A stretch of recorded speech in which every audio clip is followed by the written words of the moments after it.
The New Mexico House of Representatives just passed a measure for a universal child care program earlier this week and is expected to serve an estimated 60,000 children throughout the state. And this involves a bunch of different copay measurements for high earning parents under certain economic conditions. This is only like a fail safe kind of thing.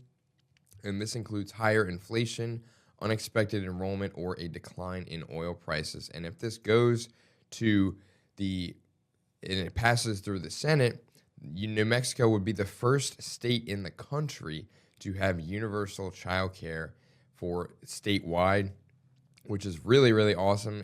Like I said, it passed the House with a 37-19 vote. It is known as the Childcare Assistance Program Act, and the Senate previously approved this 25-15. But even though it passed both, it still requires Senate approval for changes that were made by the House before heading to Governor Michelle Lujan Grisham for final approval.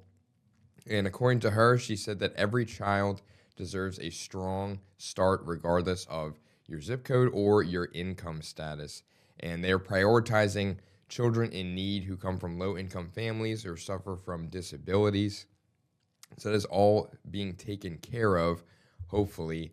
And last year, the governor promised that New Mexico would become the first state with free universal health care or child care. And it seems like she is delivering on that promise. I do expect this to get passed in the Senate. I mean, they previously passed it already. They just might make some minor tweaks to it a little bit. But it was facing some pretty heavy obstacles from funding for the program, which met some resistance in both the House and Senate.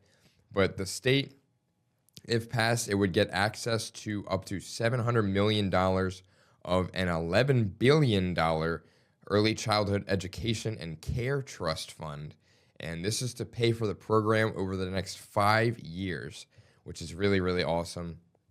And it also enacts wage requirements for participating childcare operations.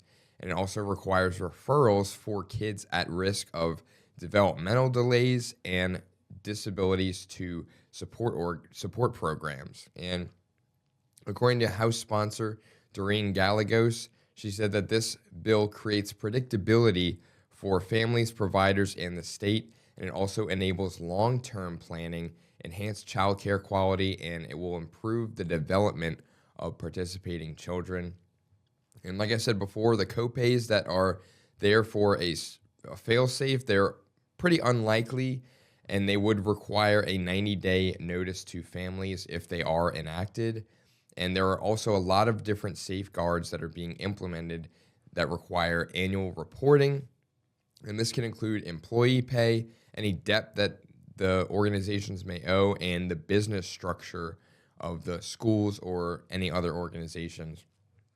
And they said that they did not want to end up like Minnesota, who was discovered to have a bunch of different rampant fraud that was throughout all sorts of childcare centers. And they said that there is a wait list that will be enacted when the demand is greater than the available number of slots. And like I said, they're trying to prioritize vulnerable families who may be suffering from extreme poverty, disabilities, or don't have access to proper education. And if passed, they said that it would save families an average of $14,000 per year per child. And if you have children, you know how expensive childcare can be. On average, it's about $2,000 a month, or $1,000 to $2,000 a month, which is pretty high. It's the amount of like rent in most places. So if you're already renting, you're pretty much paying double if you have a child. So it has become a very great financial burden on people across the country.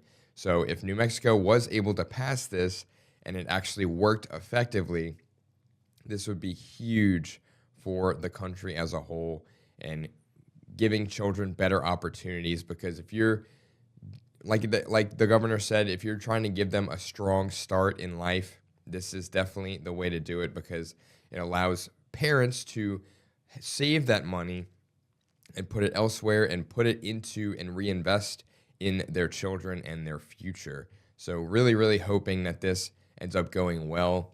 And I'm excited to see the benefits that might come from this. And hopefully other states start to take note and work it in their government and political system. But that's a kind of an uphill battle, unfortunately.